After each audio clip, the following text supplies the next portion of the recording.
All right, what's good, ladies and gentlemen? It is your man B Vaughn here with We Create Music TV. Welcome to another interview segment. Right here, we got my man, Ahz Moses. He's a singer, songwriter, and producer. So let's give it up for Ahz Moses. Oh, hold up. No, we got to get that clap right.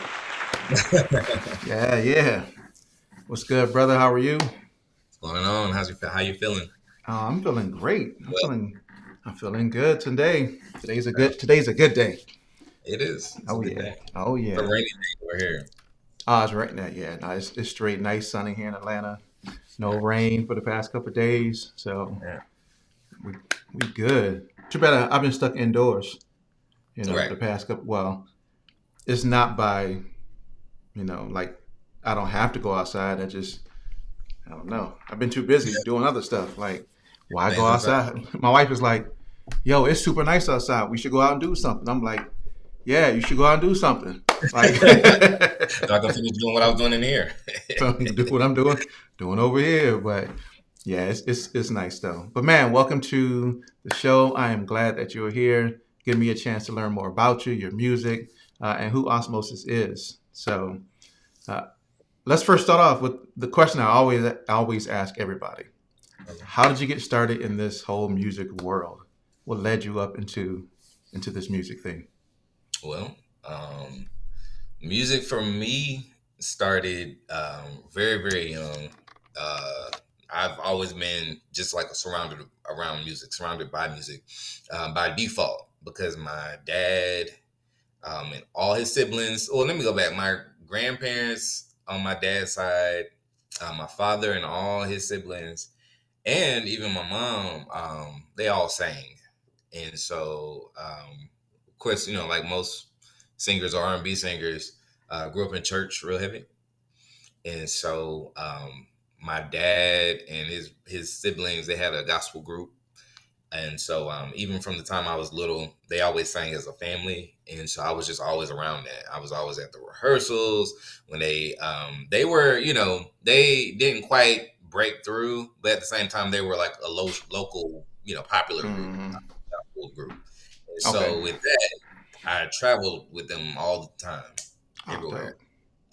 And also that kind of brought forth me playing the keys because my dad put me in lessons, and then I actually started playing for them. Mm-hmm. So you're talking about, I mean, everything I've said is like before I even turned 10. And so then, anything in addition to that, it was just a natural affinity. I was always involved in school, music Mm. stuff, it was just always around me, a very natural affinity, gravitational pull to music. Mm. Yeah, yeah, Now, yeah. or, you grow up, uh, you start a few groups. I was in and then and I went solo, and I went back to a group, and then I Mm. finally went solo again after people were like, why do you keep going to groups? Like you get lost in the sauce when you join these groups. You have your own thing, Mm. and so long story short, that's how Ahz Moses eventually came into play, and Okay. been doing it ever since. Yeah, yeah. I think most people have a kind of like you're kind of like your background, right? Your moms, your dad, your grandparents were kind of the same thing on my side. Hmm. You have people who have a natural affinity to music. You kind of brought up in that, and then that kind of you gravitate towards it. It's kind of like a natural Yep. thing, right? Yep. But yeah, that's crazy that around even before 10 you was playing the keys and touring and doing all those things Yeah. That with was your parents. just So that's yeah. This is a very natural thing. I never, later on Hmm. where things come into play, like when you meet other people and, like choir settings or singing with other people or, right, even just different other musical worlds. And Hmm. you kind of learn that people learn how to sing or people learn how to like train their ears and stuff like that. Hmm. Like for me, it was just always around me. And so Ah, everything I did okay. was, Ah, it's shoot, very I wish I had that. natural. I know I'm spending years in choral and trying to figure it out. But Yeah. but yeah, some people just have a natural gift, a natural affinity to it. I know people who are in this music industry that have probably never taken a voice lesson or a piano lesson, but they are amazing producers and amazing singers. Yeah. I'm sure somewhere in their career they kind of was like, okay, Yeah, let me you just gotta stop. learn something. Let me stop for a moment and kind of go like Yeah, get you some gotta real learn. lessons. Right. I'm You gotta sure. learn. I'm sure there is. Right. But I've Yeah, heard stories from people that I noticed like, that wasn't my background. I didn't take piano lessons. I didn't take. I wasn't a part of choir or a part of church, and and they began singing, but eventually, somewhere down the line, they kind of learn those foundational pieces. absolutely. So yeah. So born. I know you're not born and raised in Houston. You're in Houston now, right? I'm in Houston now, Right, but you're originally from North Carolina. North Carolina. Right. Look, that's right. Look, I'm telling you. Right. Originally, was it? You say Durham? Was it Durham? Did I read Durham? Raleigh, Oh, Durham. Raleigh. Yeah, Raleigh, Durham. Yeah, my cousin lives in. No, she lives in Charlotte. No, she don't live Well, in Raleigh. No. I was born and raised in Raleigh. Okay. But by the time I got to my senior year of high school, my family moved to Charlotte. So I graduated Oh, high okay. school in Charlotte. So Oh, I'm North Carolina. hey, North Carolina. Well, I look. I'm originally from Virginia, so you Oh, know, okay. Well, you know, you we know, ain't we that's ain't the that far neighboring. from we ain't That's the that far neighbors. from each other. We're pretty much neighbors. And where I'm from in Virginia is not northern. It's southern Virginia. So Oh, like I'm Richmond. yeah. Yeah. Oh, yeah. Of course. Yeah. So Richmond, Petersburg, Uh huh. Hopewell. I don't know if you know what Yeah. Hopewell is, but Hopewell is, I is pretty. Is right next to Petersburg. Right. You know where Fort Lee is? Yeah. Yeah. I've heard of So it. Hopewell is right next to Fort Lee. I mean, literally, Fort Okay. Lee, So Hopewell, sitting right then next to it. that means that you know about Bojangles. Oh yeah, for sure. Yeah. Oh yeah, yeah, These who people don't over know here, they about? don't know. This That's Texans, that's Houston, that's because they live in they don't, Houston. They don't know they don't nothing. get it. Yeah, no. Yeah. They're like Yeah. Bojangles. They What's talk. that? They got Popeyes. They love Popeyes. I'm like, Popeyes is good, but y'all just don't get it. Like, Popeyes is not the same thing it's as not. They don't. Bojangles. It's No. is not the same thing, right? But for me, I lived all over, so I am Mm. culturally oriented to a lot of different things. So living in Virginia and Baltimore and St. Louis and Texas and Germany, and so all these different places I've lived, and plus I was in the military, so I I went was in the military. I went to Okay. different places. So I've seen and heard and ate at a lot of different places. But Yeah. but yeah, Bojangles, yeah, definitely is the truth. But so Only people from that area know that though. That's only why people I from only. that. That's right. Yeah. I mean, so that's just like in St. Louis, right? So St. Louis has certain things that are specific to St. Louis, like red hot Absolutely. riplets, like red hot Uh-huh. riplets, which are like with these potato chips, but they the bomb though. Okay. And like Vest soda, like nobody really knows about Vest except in St. Louis, right? Emo's Right. Pizza, that's a St. Louis thing, right? What But about White Castle? Isn't that a St. Louis thing or no? uh, Ish. It's Midwest. it It's not. probably is. But Okay. my circle of people that they didn't really go to White Castle like Oh, that. okay. They went to like Emo's Pizza, and they went down to the Del Mar Loop down there for those types of things. Oh yeah, that was. Oh yeah, that's a whole bunch of different. Like so that's the thing. Each place has their own cultural thing. So I've learned things being in Atlanta. Like, oh, y'all never heard of that? Right. Oh, okay. And then it's like, well, you never heard of this? It was like, no, I never heard of that. But it's kind of symbolic to like music too. I remember growing up when music was regionalized, and so you had hip hop music, which was in the north. You had gangster music, which was over on the west coast, and then you had dirty south down here. And so when I was growing up, which was I'm just saying, but when I was growing up, you didn't hear certain music unless you went to that area. How would you say? I said, which was just not too long ago, a few Not years too ago. not too long ago, y'all know. But you only heard certain types of music when you went to those areas. And Mhm. so me coming from Virginia to Alabama when I did basic training and to Louisiana, I heard stuff I ain't never heard before. ESG. I was like, who's ESG? What's this? What's UGK? I ain't never heard of no UGK. What's that? And Right. so you hear cultural things. So the whole point of this, what I'm going to ask you, is moving from North Carolina to Houston. What were some of those cultural perspectives or differences that you noticed from a musical perspective that impacted what you do today? From a musical. Okay, I'm glad you did that because I was ready to go in. Oh yeah, no, you can Music. go ahead. Let's yeah, We you were can talking go in. Let's do that. Oh yeah. about, I would say that. Well, first, let me say that Houston, uh, and you're from Virginia. Houston, and compared to that part of the country, to me, they possess a lot of in-house culture. Um, to where their sound, like they appreciate their own sound, you know.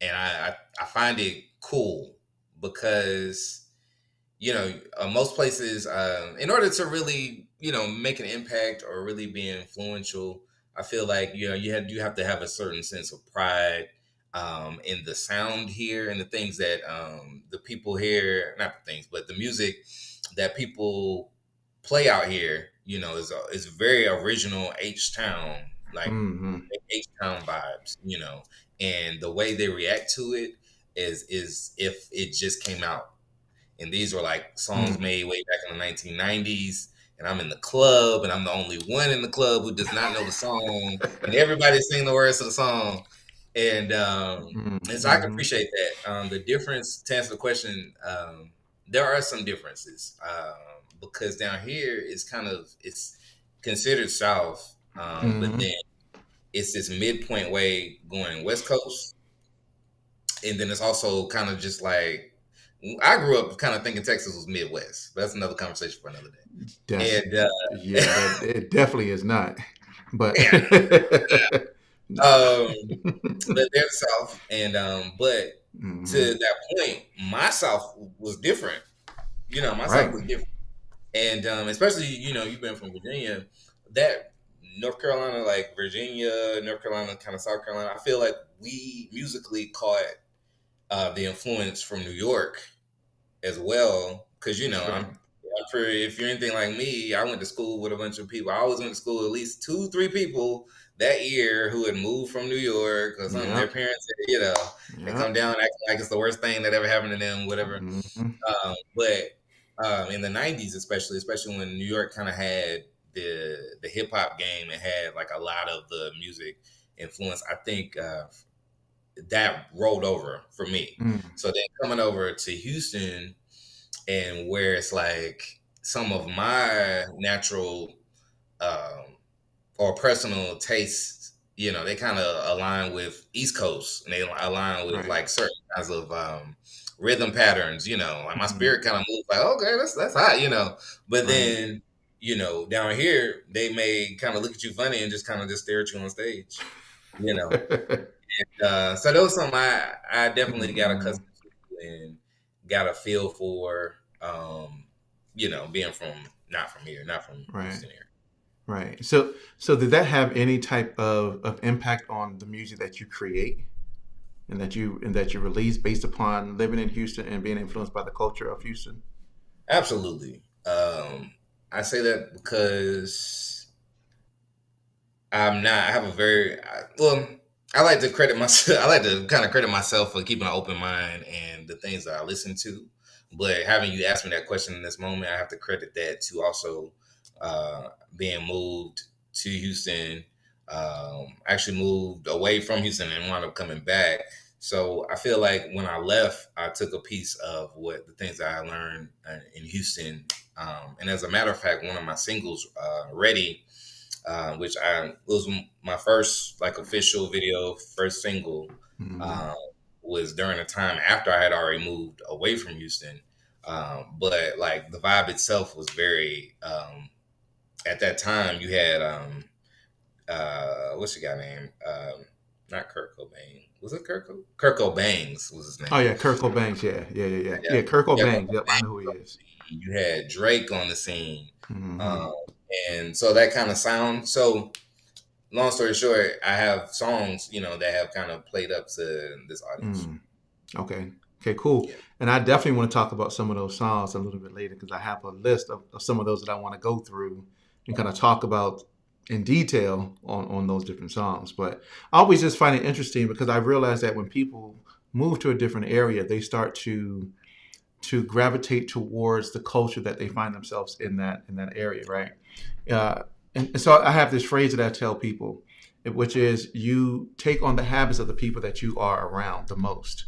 And Right. so if you find yourself around a certain type of person or certain type of people, certain type of culture, certain type of music, that then starts to become part of your own identity or own uh, creativity as an artist. And you'll Right. start to find those elements within your in your music, right? And so, lucky for me, I wasn't I never got into music production when I was living in El Paso because then it would have been heavily, Hispanic influence type music. I mean, because El Paso was pretty much like Mexico. If for y'all who live out in El Paso, y'all know don't Yeah. y'all It's know makes it's literally Mexico, right? yeah. I don't care if that bridge is there that separates El Paso and Juarez. It's the Yeah. same, same thing, right? I don't care. You can look down. I remember Oh yeah. I drove I lived in LA also, but I when I moved there, I drove there. Mhm. And first of all, let me say that it took a day by itself to get I, to El Paso, that's right. all by itself. All And by it took itself. a whole other day. The whole other day I got to California. But anyway, That's right. um, when we stopped, the clerk, was like, yeah, because we're sightseeing or whatever. Hmm. And he's like, yeah, you look right down the way, right out the window. That's Mexico. So, so Literally, yeah, it's Mexico. It's the same place. So right, right. I don't care what nobody say. Right? Yeah. It is the exact same place. I don't care just because. No. I was there for 3 years. I know. Oh, okay. It's yeah. I was stationed at Fort Bliss, which is pretty much is Mexico. That's it. I was stationed in Mexico, but I have learned that over the years is uh, you start to pick up those, right? I know people who moved from St. Louis that moved down here, and their music does not sound like they're from St. Louis. Mm. Right? St. Louis is Midwest. That is Midwest right there. That Yeah, there's a for sure. sound that comes out of that is a Midwest sound.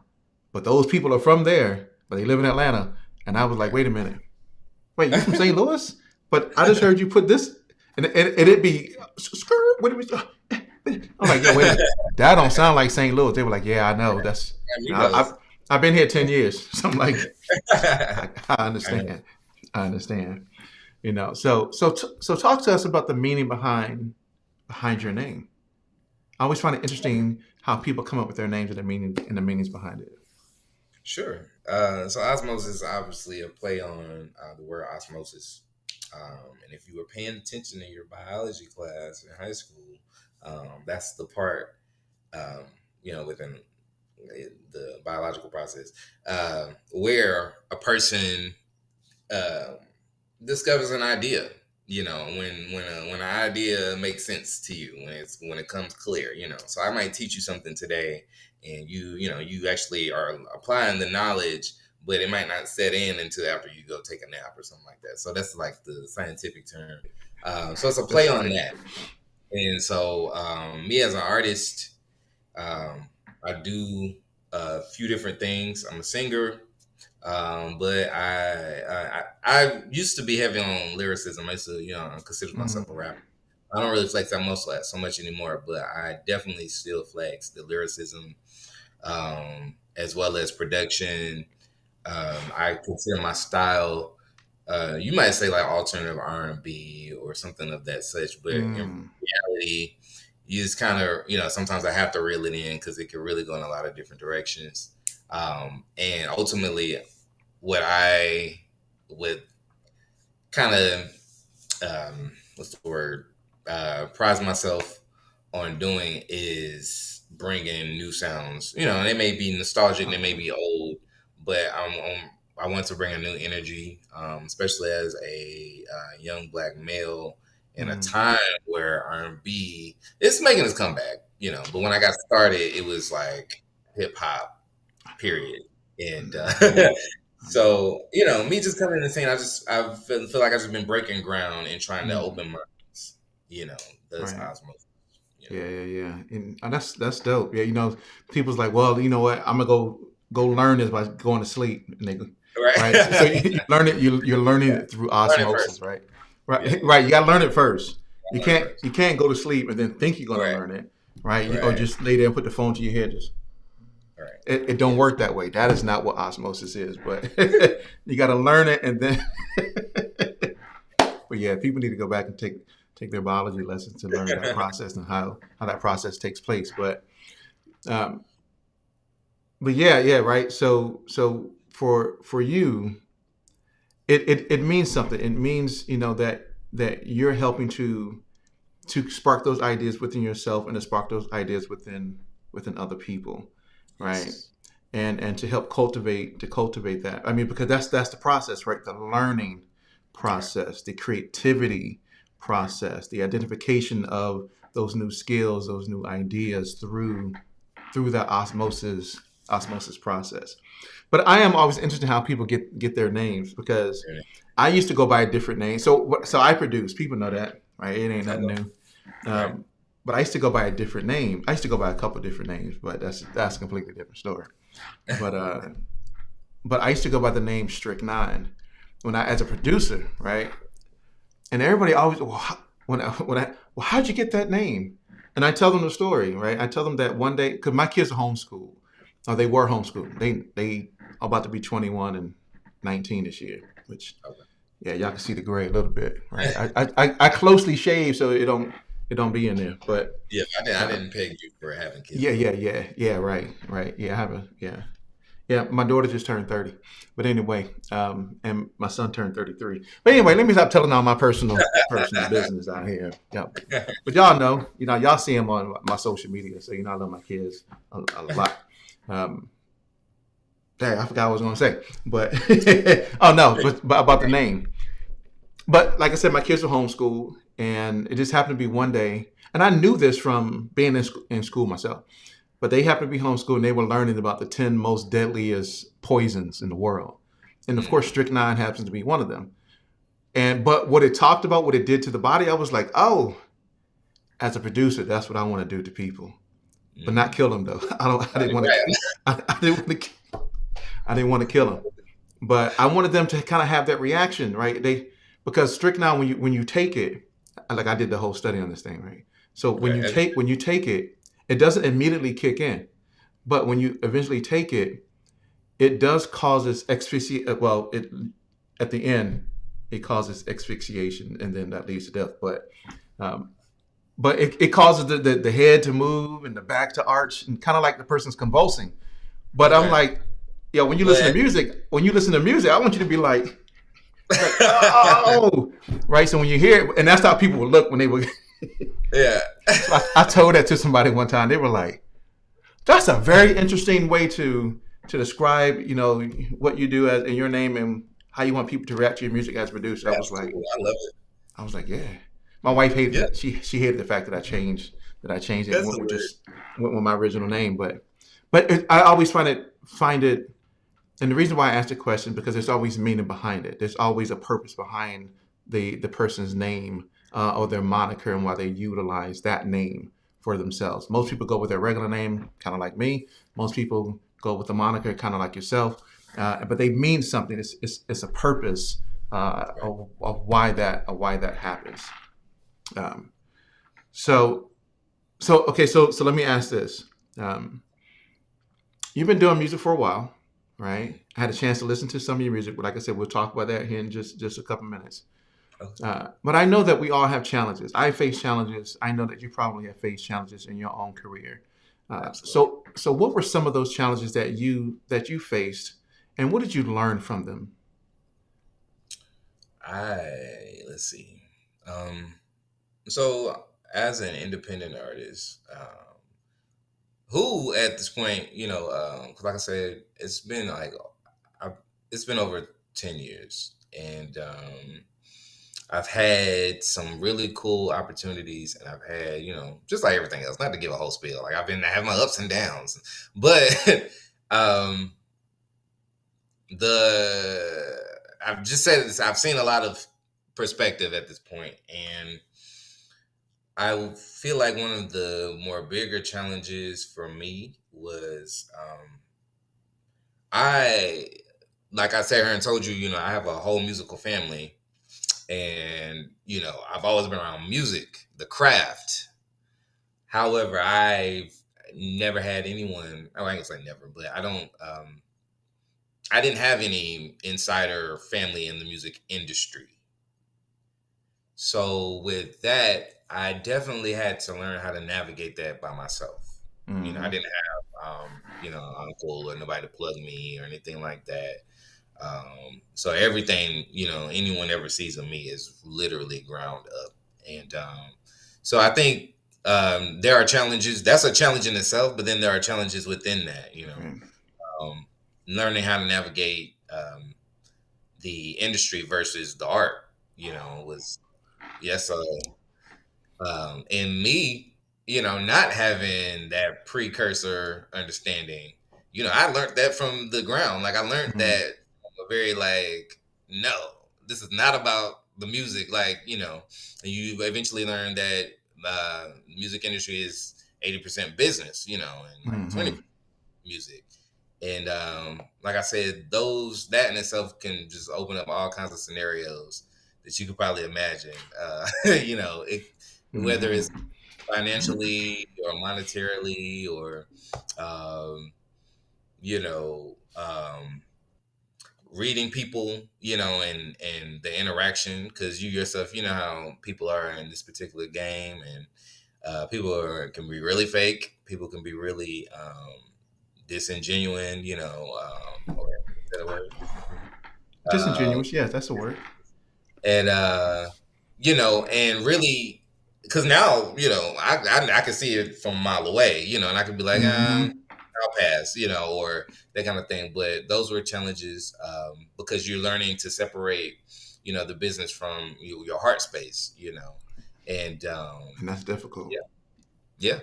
That is a So I difficult think that's thing to probably do. my biggest challenge. I'm a beast now, but That's right. yeah, it took a That's while to right. get. Now go ahead and finish. I was just saying it took a while to get there, and Yeah. but at the same time, I wouldn't trade it. It's been a great journey thus Mm. far, um, and it just only for me. I don't currently have a manager or anything. I'm pretty much managing myself because I Mm. had gotten to a point where the manager I had at that particular time, I've learned everything that you're doing, so I could do it by myself. That's right. Yeah, and so and when I step into situations, people can't just like handle me, with the Mm. contract, or handle me with Mm-hmm. how they roll, when Right. I'm doing shows, I have certain expectations of my shows. I know how to prepare for them, um, and all of that. There's Right. been a lot of experiences. Yeah, yeah, yeah. And that's the thing is that a lot of people today, kind of like yourself, have to start wearing multiple hats. I mean, back in the day, you could be the artist. Mm-hmm. That's all you had to do. Yeah. Be the artist. But today, that shift in that music culture is that you wear multiple hats, right? So you're the artist, but you may also be the producer and the engineer and the business manager and your personal manager and your booking agent and your you know PR person, and so you may end up being all of those. But I'm glad you said that because a lot of people think they need managers, Yeah. and a lot of times you don't. A lot of times you don't. I'm saying this to everybody out there who's going to watch this video, who's watching this now, and watching it later. Mhm. You may not have anything for them to truly manage, Right. right? Like if you're just looking for somebody just to kind of give you that connection, nah, we're not doing that. Yeah. Right. Right? No, they're not. That's not Not happening. doing that. Nope. Nope. Managers don't like to waste their time. They Yeah. want to come in. They may have these connections. Their job is to help you in your career development and to be the soundboard for what you do. Right. But they're not always the person who's like, no, go ahead, say what you said. And manage. And if there's nothing to They manage, manage. That's right. right. They manage. Right. That's I exactly what they do. Erica Badu had tweeted once upon a time, um, and I don't know, it just stuck with me, and she was like, grown people don't need managers, and at that time, first of all, at that Mhm. time, I wasn't like there to receive what she was saying, Mhm. because I was like, oh my god, I need a manager, somebody please help me, Right. and so at the time when she said it, I was like, Erica, like, you just saying that because you Erica Badu. Right. That's a very true thing. Like, if Mm. you're out here independent, and it's you're not Meg Thee Stallion, you're not someone who is just like, you have all these things to Right. manage, Right. you know, then get some self discipline and just manage yourself. That's right. Yeah, because you may not necessarily need a manager, right? At this Right, you particular know, point, manager, like, you could right? have saved that money. Yeah, yeah, you could. Yeah, but a lot of people think, well, if I get a manager, then my manager is going to help take care of the marketing for me. Yeah, My manager is going to help take care of the budgeting for me. My manager is going to find, those playlists for me to be on. They're going to help me get my songs registered. They are yeah, going to help me get on Spotify and to get, and it's like that's not necessarily what they do like that. That's right. They don't, and you can do it yourself. You I can can do it do all. it. Yeah, you can do all that yourself. You don't need a manager for that. So, Yeah, but yeah. I think because I used to be an artist manager, right? And so I know it's like that's we don't do all that. yeah, And I know a lot of people here in Atlanta, of course. I mean, in Atlanta, who are artist managers. And I've had conversations with them, and yeah, that's not what they. It's like they'll yeah, tell me, B, that's not because when I first got into artist management, I reached out to them and had real serious conversations with them. Look, this is what I'm looking to do. I've had artists to approach me saying I should do this. I should be. I'm really good at it now. In my day-to-day job, in my where I work at for my real job, that's what I do. I manage. I have a team of people. I manage, a particular job function, and I manage. Well, I don't really manage the team. right, Right, I may be a manager, but I don't really manage a team. But uh, I had to make sure I clarify because that's just my thought process. right, But I had real serious conversation with them. Like, well, what does this really look like? What is the day to day? And they are managing like actual real stars. Like mm-hmm. I'm talking about just managing like your local person. They out here managing. I'm not gonna say no names, but they Right. out here managing They manage it. actual superstars. And I'm Right. like, They oh, manage. but I'm like, these superstars got stuff that you can actually manage. They got Manage. tons of these different ventures that they're on, all these different things that they're working in. They got huge concerts that they're doing. They got all these different things. Yeah. If you have time to like work a day job, then you don't Oh need a yeah, manager. yeah. Like, the thing is, I know a lot of people, and I think that's one of the things I don't like Mm. is when you have people in this music industry that talk about people having day jobs, Mm. right? And they talk about them sometimes like they a dog, like you ain't really serious about your music career if you still working a 9 to 5. It's like, wait a I'm gonna minute. tell you, nah, all that is a lie. That's a All that lie. It's a lie straight from the pit of hell. It's a lie. Because I'm is. gonna tell you what, my 9 to 5 has paid for all this stuff.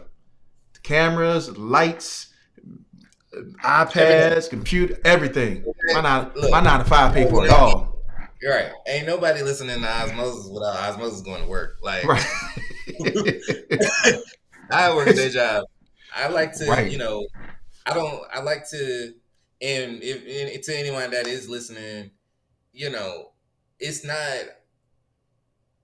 like the mentality or the drive to be like, Mm-hmm. go all in. Of course, go all in, but use what you got.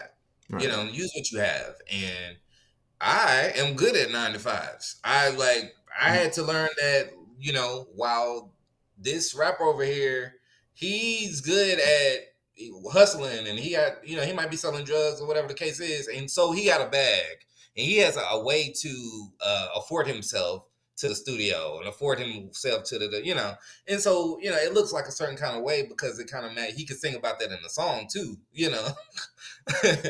but do use what's already yours. Use That's what you're right. good at, and when I was going through that whole like, am I truly an artist, if Mm-hmm. I still go to work, or if when I was going through that whole thing, whatever, I had to realize, like, no, Sean, my name's Deshaun. I said, I had to put up my Ahz Moses aside, like, no, Sean, Right. you Talk need to to go to yourself for work. real. Yeah, you need to go to work, because you're good at Mm-hmm. that, and you're good at making money there, and the goal is to get you some funding. Mm. Go to work, Right. and So that you can fund your tour. you can fund yourself, right? Right. And so people don't really that's a bunch of crap. You know what I'm saying? Like, if you Bunch need of to go to crap. work, go to work.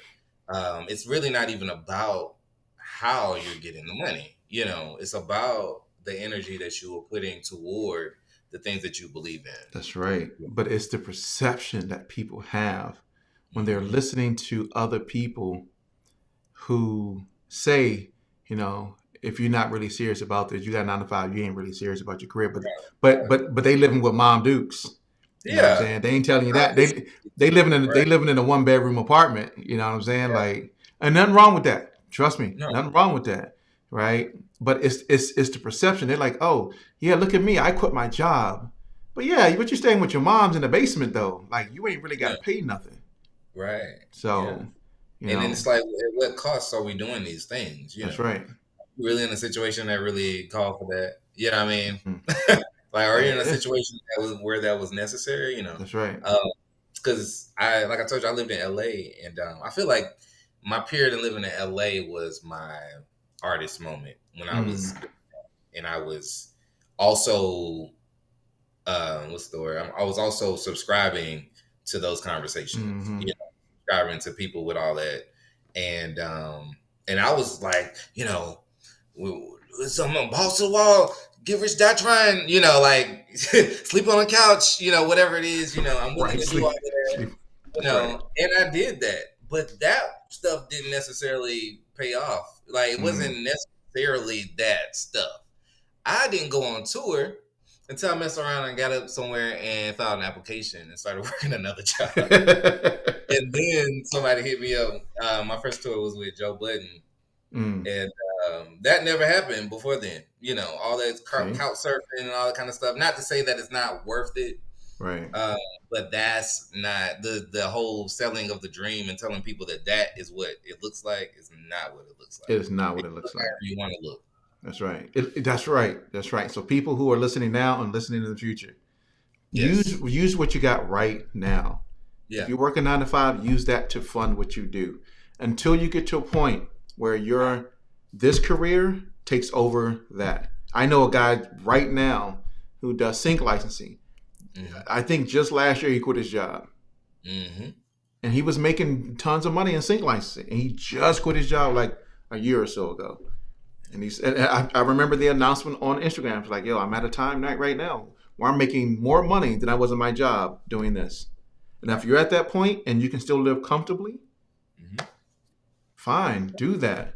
There's responsibilities that come with it, and Yeah. consequences. So just be aware. But You got so many yeah, people that are like trying to tell other people how hungry they are. And so then, you get those conversations. that's It's right. like, well, you're hungry then, it's You not ain't hungry. hungry enough. But times have changed, and people are just Mhm. running away with certain rhetorics that they probably heard somebody else say at a different timeline, Right. and it's trying to be somebody and tell somebody else something. And it's That's like, right.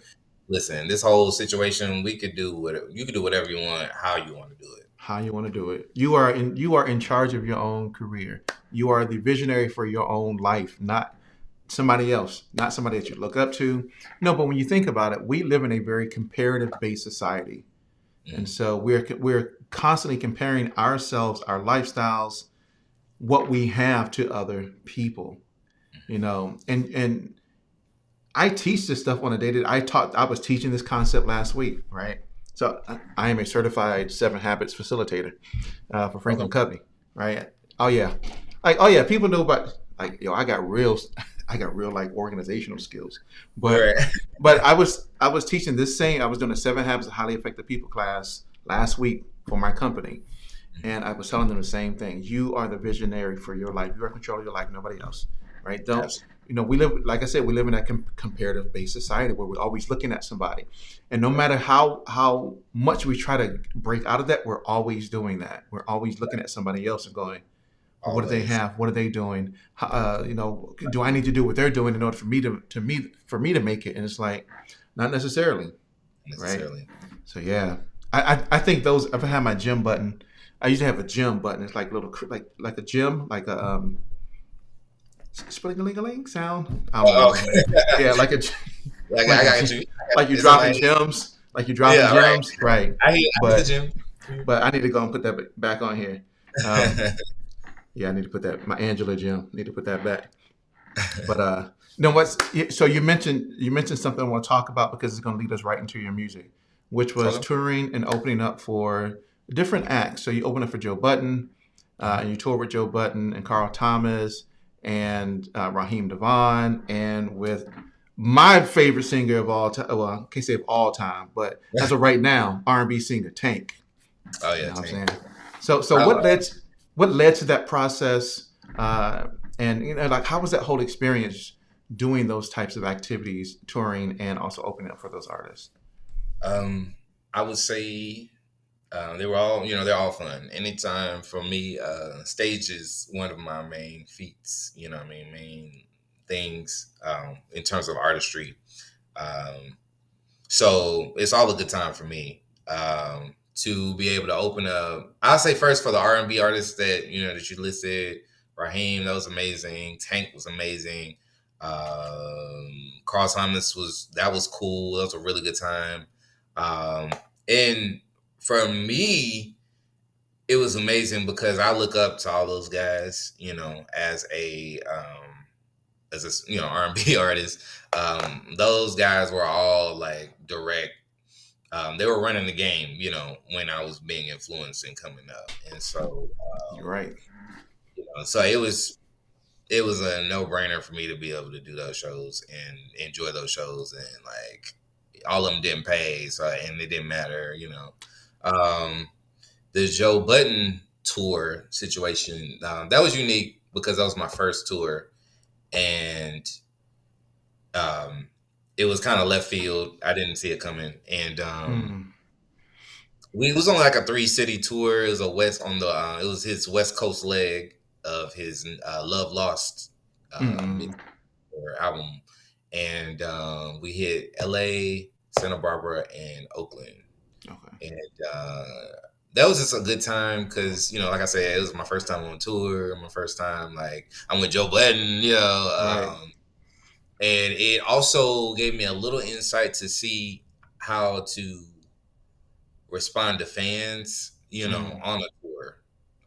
Not to say that he was like rude to fans or anything like that. right. However, um, there were certain observations and certain notes I was kind of able to take from a distance to Mm, kind of be like, okay, well, if I'm ever in that situation, I want to make sure I'm handling it this way, et cetera, et cetera. right. So it was a learning experience.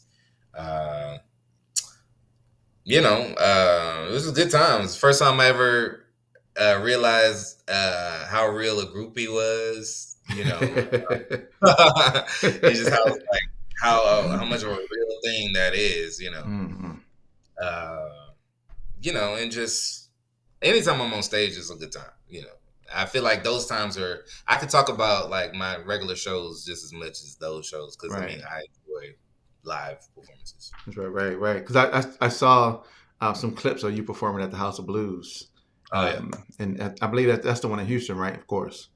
But yeah, so I got a chance to see some of the performances that you did at the House of Blues. Not of course I wasn't there, but I'm just saying, like I love live shows. I love just go to concerts and see artists and do that. A friend of mine gave me tickets to his show. I'm not saying his name, but he gave right. I don't want to name drop, but a friend of mine gave me tickets to his show for me and my wife's anniversary. He was like, "Yo, bro, here's some tickets. Come out to the show." I was like, "Bet." And we came out. We had a great. I love seeing live performances and seeing people in their element. I think that's critically important for people to have that skill set. Not a lot of artists have that skill set, and that is a skill set, and that is something that you learn. Oh, I don't have that skill set, but that's something you learn over time how to get better and better and better and better at it. Like I Right. said, I've had conversations with many artists, and a lot of people say, "Well, the first time I went out, I was so scared and I was so nervous because I looked out and there were 15,000 people out there, and I'm just like, oh, right." I mean, it's a different feeling being on in the studio, you know, and then working on your craft versus being on a stage and people out in the now. I can say that I did because of all the choral things that I did back in the day, in high school, and like you, I was in several groups growing up and all that stuff. Right, I used to sing, but I don't do it no more. And every time I say that, people are always like, "Well, why not? How come you ain't singing? You should be." And I'm just like, "Cause but you at the house or something like." Right. Oh yeah, at the crib. Not singing. Oh yeah. At the crib when nobody's around. Yeah. Oh yeah, bro. All day. All day. Tank, Boys the Men, Raheem DeVaughn. I'm listening to all of them, but but not in public though. That ain't happening in public. but I've always just found that those things are developmental opportunities for people to get better at what they do. But I always think there's a flip side to it. It's like in order for you to be great at that, you also have to be great at the other side, learning how to perform without like bands or instruments. Learn how to perform to an actual track. Just a backing track. We may just have your choral arrangements. And a lot of time people don't know how to do that. And so there's Now go ahead. I'll let you. No, I was going to talk smack because this just came up the other day. Somebody was talking about artists performing to tracks. Mm-hmm. And I was like, well, there's nothing wrong with performing to tracks, but like, why are you performing to the actual track? Like when you performing, you still got the vocals in the back. And it's crazy because it's like now this is like a real thing on a very large scale. Like they do it on the award shows. They do of course they do. Like what happened, y'all? Like what happened to where like now y'all just don't even care no more. Y'all just don't play the track. They just gonna play the whole track. Milli and Vanilli, that was like their whole career was ended behind that, and like fast forward now, it's like just play the track, get up there and I'm walk around. Right, like why you? But see, Milli Vanilli, for me, Milli Vanilli was a different. That to me, that was a whole different scenario, right? Because there were other people singing it all together besides Milli, right? They weren't even the singers of the song.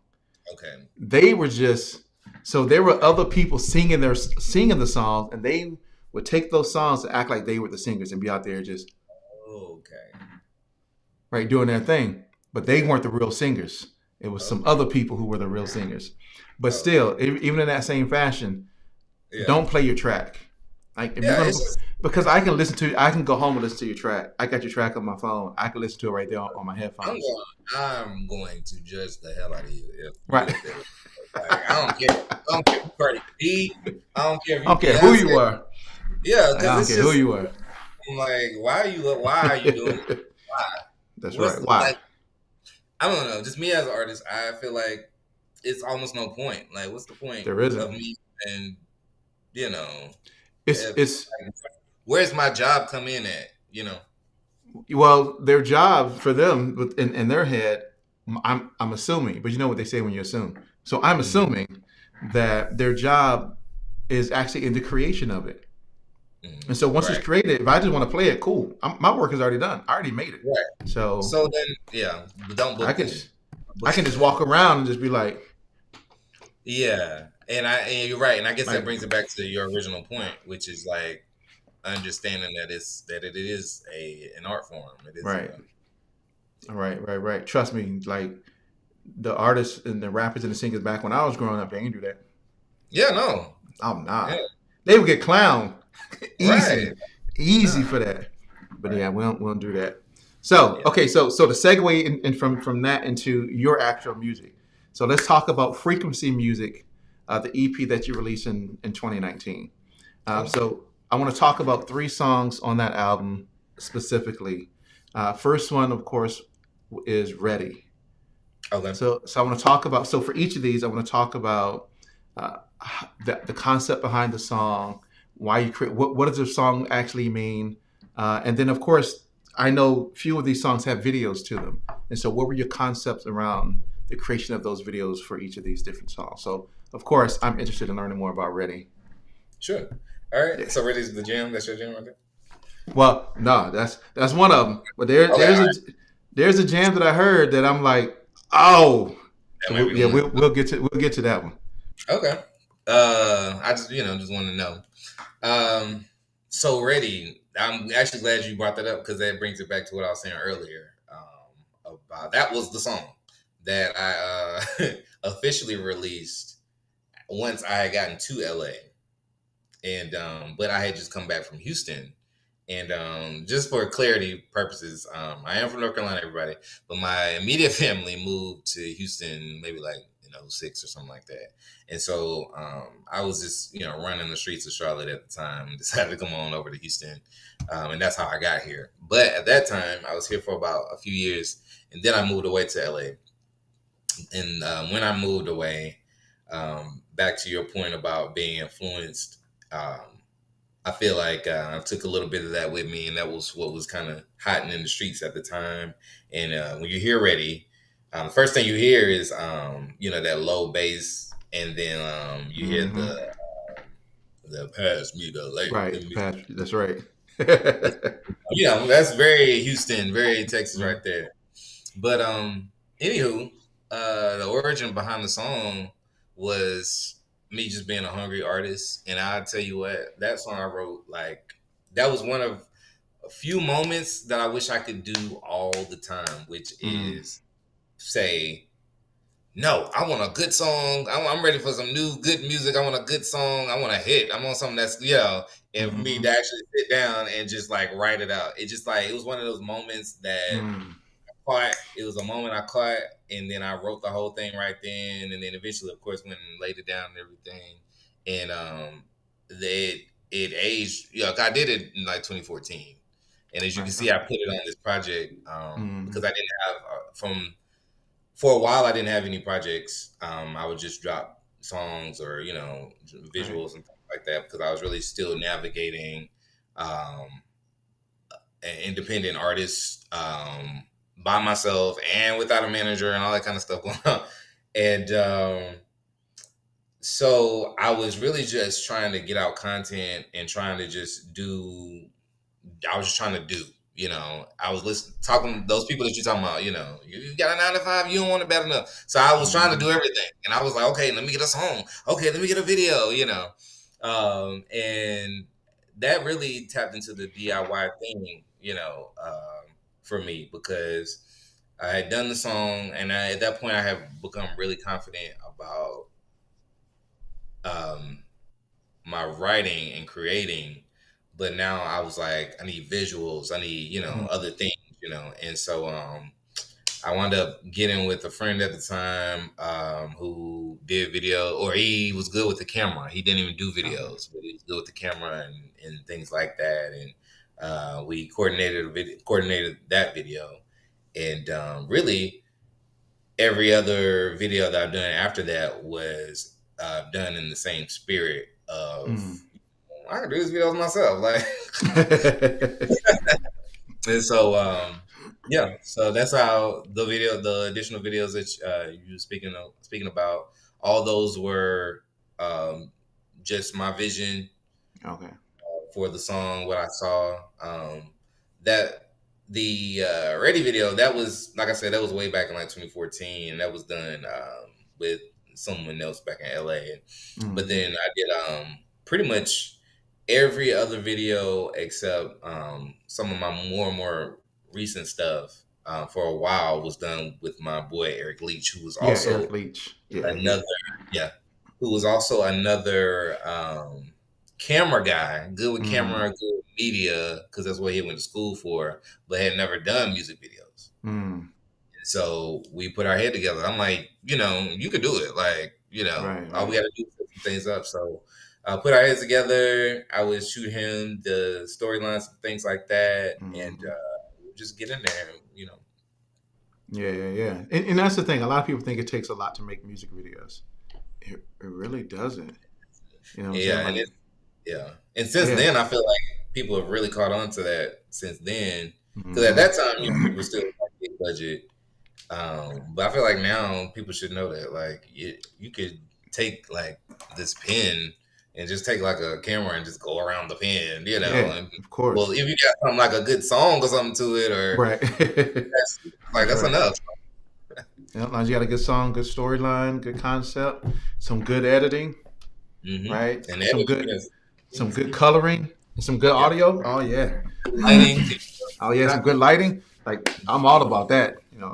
So anybody out there that's in the Atlanta area, if you need some video production, services, hit up your man B Vaughn, right? That's my commercial. But Okay. hit me up. Let me know. I got cameras and lights and all types of stuff. Yeah. But yeah. So as I was listening to it, I was like, yeah, Reddy has this R&B with like a pop feel to it. But it's more it's what you said already. It's alternative R&B because the hook had like a pop kind of groove to it. I was like, oh, yeah, Right. that's right. I started to hear like a pop groove to it. Then it went back from there to like R&B, Yeah. and then back to pop and then R&B. Um, yeah, and I knew it was shot in California. You didn't even have to tell me it was shot in California. Oh I, yeah. as soon No, as I right. watched the video, it was like I didn't know it was shot in California. I'm very perceptive when I watch videos Mm-hmm. until she knocked on the door and you open the door.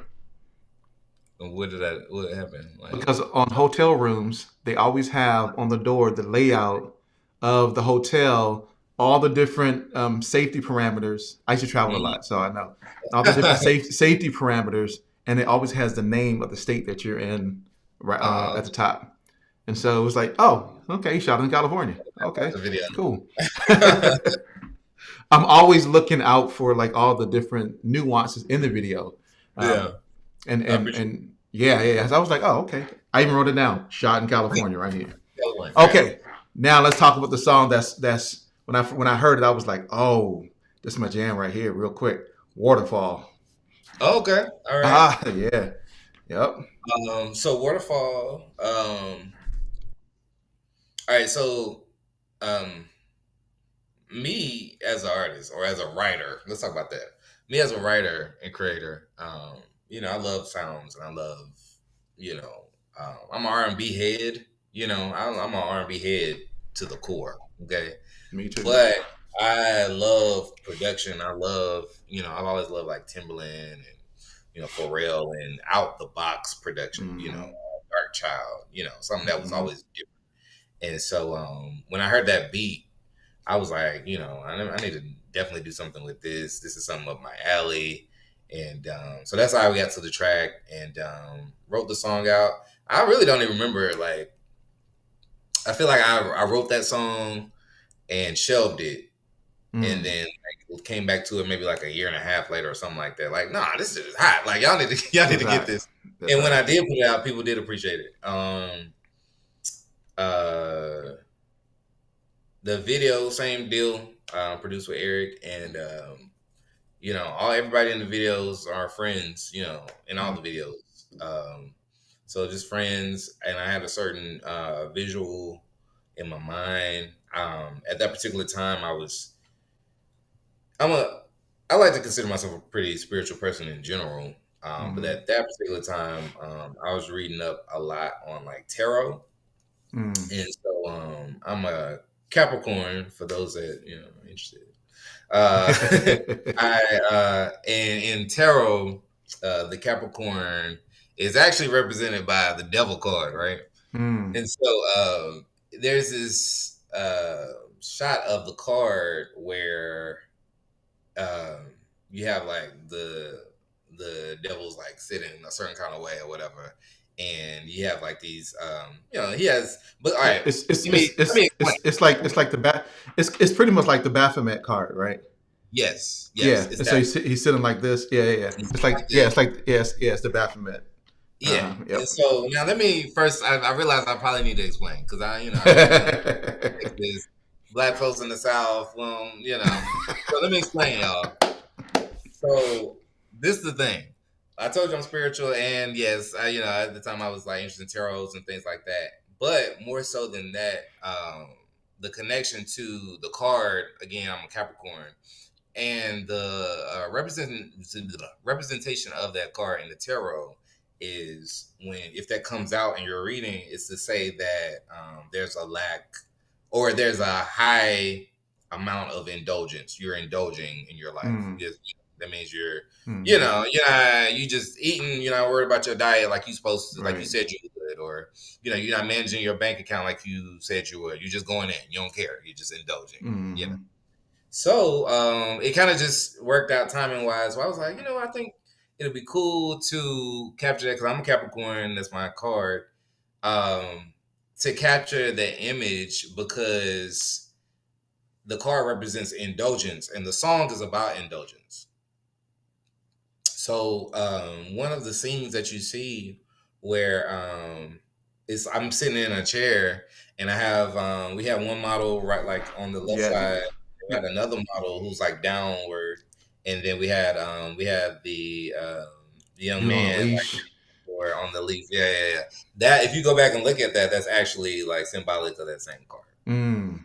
And Okay. so it's just about indulgence. That's all. Okay. No more, no less, He y'all. said no more, no less.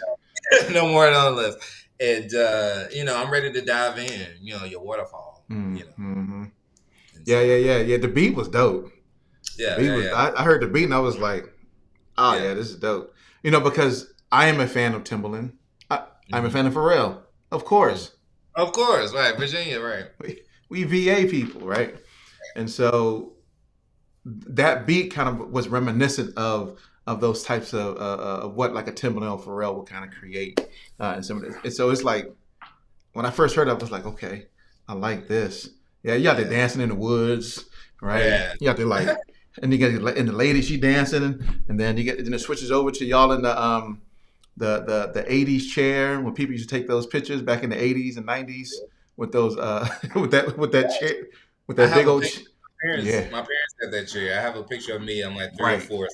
Right. I think every black family had that chair. If y'all don't know what chair we're talking about, go watch the video. See, that's a great way to go watch the video. So y'all know. Yeah, go watch the video. See the chair. That's right. See the chair. Y'all want to see the chair? Go check it out.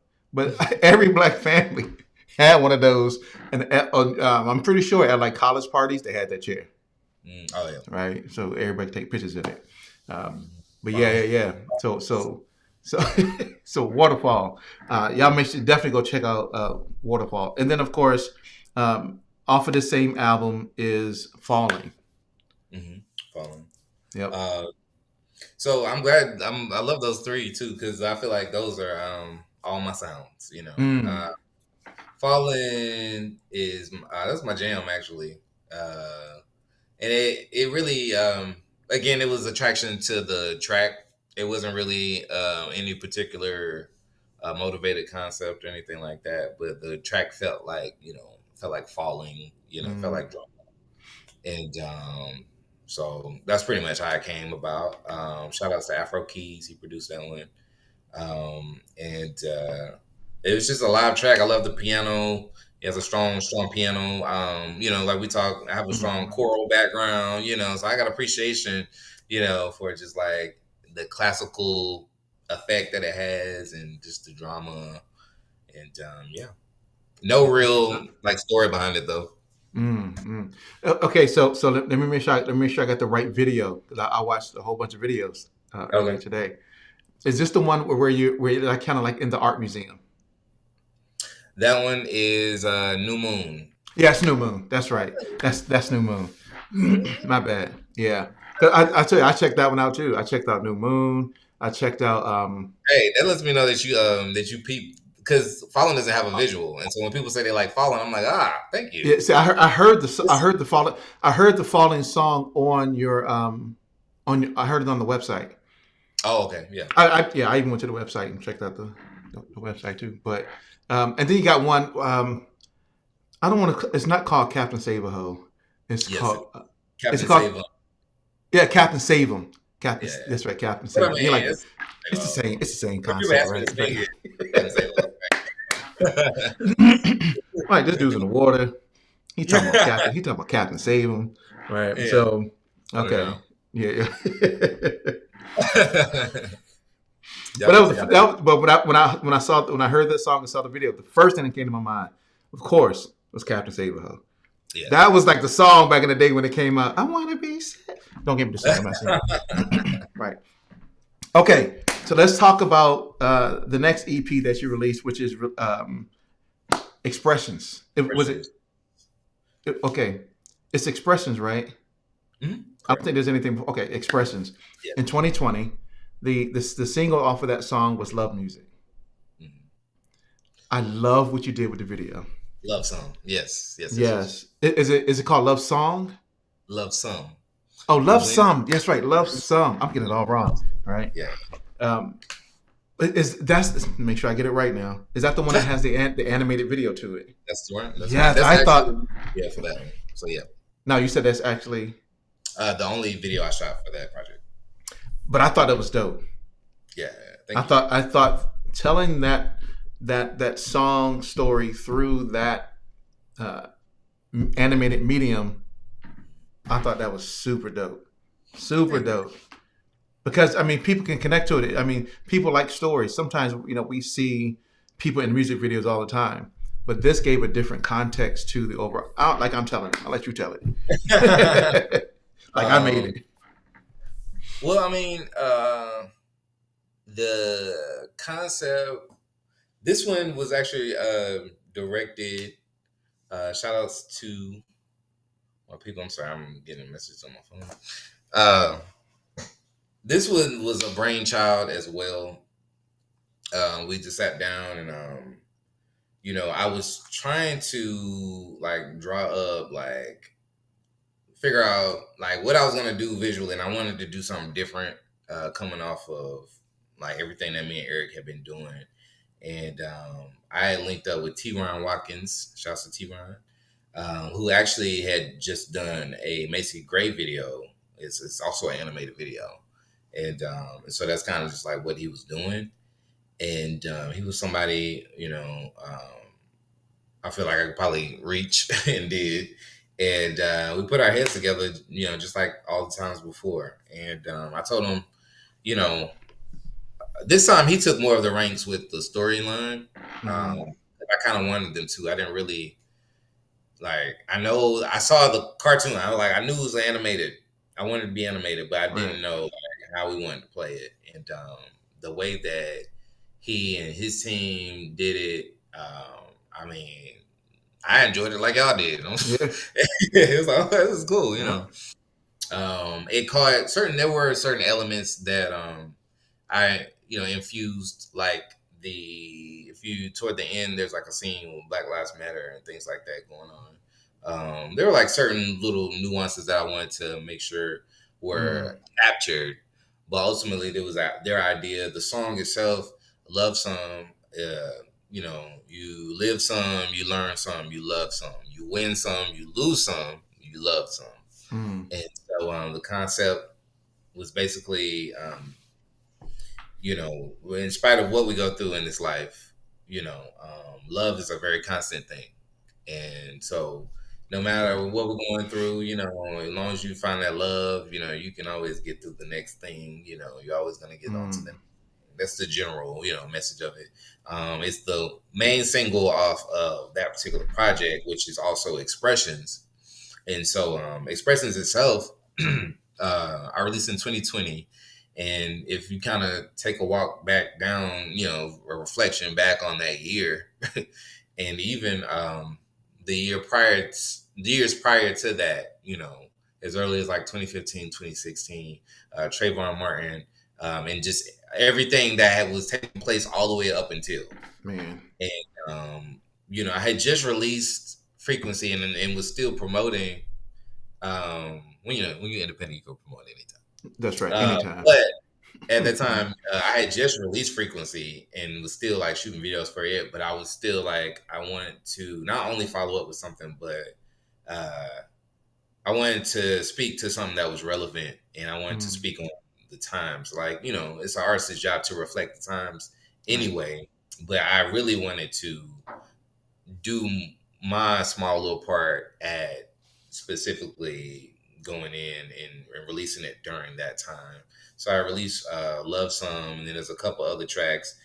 That's a different kind of EP. I have fun with that one, because the production that we had behind it. If you listen to that album, it's it's a few skits and it's a lot of like choppy, really short songs. And Mm. so it's it starts with love song, but it's just really just like a lot of small, very like short songs, uh, speaking on social justice and Hmm. other things that I would just normally talk about. But that's what makes that project for me. It was relevant to what was going on with our culture and our society. Yeah, that's dope. That's dope. And I love how it was told through that medium. Because most people try to tell it through real people, but through that animated medium, it just made it. I don't know. It just made it a different type of connection, Mm-hmm. especially for that particular song. I was like, yeah, I like that because you don't really see that too often. Um, Right. I mean, I saw yours, and of course, Macy Gray had one. Mm-hmm. Childish Gambino did one like that, where it was animated. Yeah. Yeah, Summer. It's like summer. yeah, the some feels like summer. It's I think those kind of tell like they just add something different, a different contextual experience Yeah. to the song itself, and so yeah, I thought that was excellent. You know what comes to mind when I see the video? I think about what you won't do for love. Tupac's version, the Tupac Oh yeah, yeah, yeah. video. It was an animated video. Hmm. Yeah, Yeah. that's. But it was that video was a video with, I mean, and that is Tupac, right? Tupac always has some Yeah. type of message in his videos that he did, and so um, and even like yours for yourself. I mean, there were different type of social, political themes that were intertwined in that video as well to kind of bring some of those things to light. So I appreciated that. I don't know if people go watch the video and see if you get that same type of feel from that video and from that song. Like listen to the song first, and then go back and watch the video, because then you can do it twice, right? Right. But I'm always about how I can you like repurpose it? So man, Osmosis, we've been talking for a while. I know we went through a whole lot of different stuff. yeah. So where can people find your music? How can they listen to your music, get in contact with you, if they want to get in contact with you? Well, music is everywhere, all streaming platforms. You know, music, Apple, iTunes, anything, title. And social media is anywhere at Ahz Moses, at AHZ Moses, Instagram, Twitter. I'm not really on Facebook, but I do have a page. You know, and I yeah. ain't trying to feed Zuckerberg, but You know what? The real reason why I got off, I'm gonna tell you the real reason why I got on Facebook, and it's just recent. It's just I'm Mhm. because first one, it's kind of funny because I'm walking around the world as though I just ain't been on Facebook. It's probably been like 3 weeks, bro. Right. Like, so it's been like 3 weeks. And the reason for that is because of Will and Jada. Ah man, right. Like I had to get off Facebook. I said, all right, you know what? It's taken away from me at this point. So right. I don't blame you. I don't but blame you. The day it happened, and the next day, I was like, I'm not on. And for the next couple of days, I'm not on social media. I don't want my entire feed to be about Jada and Will and whether you think he did and what. I'm like, I I don't just care. Like, and then I found myself like in the stuff, and I'm like going back and forth with mhm. people. And I'm like, I got like, I gotta stop. I gotta get out of here. Right? Yeah, I gotta stop. I gotta stop. Like, But I yeah, I'm on just Facebook on all social media. on social media. Please make sure you check out Osmosis. Check out his music on these social media platforms. He has a link tree that's in his bio that you can go out and click on and check out all those different things that he's partaking in. Yeah, I had to leave Instagram alone for a minute. Even though I'm still on Instagram, I still make my posts and stuff. Like I Right. moved over to TikTok for I said I was going to try TikTok for 3 months. Okay. Are you still in Right? that period? Oh yeah, I just started. When did I have the interview with Desiree? Thursday. I did interview with my homegirl up in Toronto, Desiree D. She's like, Okay. Brian, I moved over to TikTok and it exploded. She said it just exploded for her. And I said, you Yeah. know what? I'm gonna do TikTok. Just because you, Desiree, said that TikTok works, I'm gonna go do it. And TikTok is. I moved right over to TikTok for the next 3 months. I fought. the TikTok thing for a while. I think like any adult, I Mm-hmm. think we all kind of like, Right. no, I ain't on TikTok. I'm gonna take time But getting on those once I stupid started, dances. yeah, right. Once I started, I was like, might not be that bad. Right. Like I get more views on one video than I do in like a week than I do on Instagram in like 6 months. Yeah, I'm like, are you yeah, serious? very Like, true. it's crazy true. Like, I posted a video, the first video that I posted on TikTok on the day I said I was going to use it has Mhm. over 1,200 views already. Yeah, Yeah, I can never get that on Instagram. Ever. Ever on Instagram. It'd be Instagram be like 8, Hmm. 20. I'm like, Those algorithms are tricky. They're doing some. tricky. I'm like, all right, I'm gonna put it on this For You page on TikTok. That's the key. That's the key. Yeah, we're all right. That's the key Hashtag. right there. That's right, the For You page. All right, so Osmosis, one last question for you. Yes, sir. What advice would you give to anybody who's looking to get into this music industry? What would you tell them? I would say do it because you love it. I heard somebody say the other day, you know, you have to do it, and not just music, anything. You have to do something even when it won't love you back. And I feel like that's what I would tell anybody that's getting into music. What do you really want to do? What exactly are you trying to do exactly? Because if you don't become famous, then where's your value? If you don't, say you don't reach certain levels of what you thought was success, you know, where's your value? Are you no longer interested in, even the craft or the art anymore because, you know, you're not trending, or the mainstream isn't accepting you for what you're doing. There's just so many ways that this thing can go. And so you have to truly love music. Love music.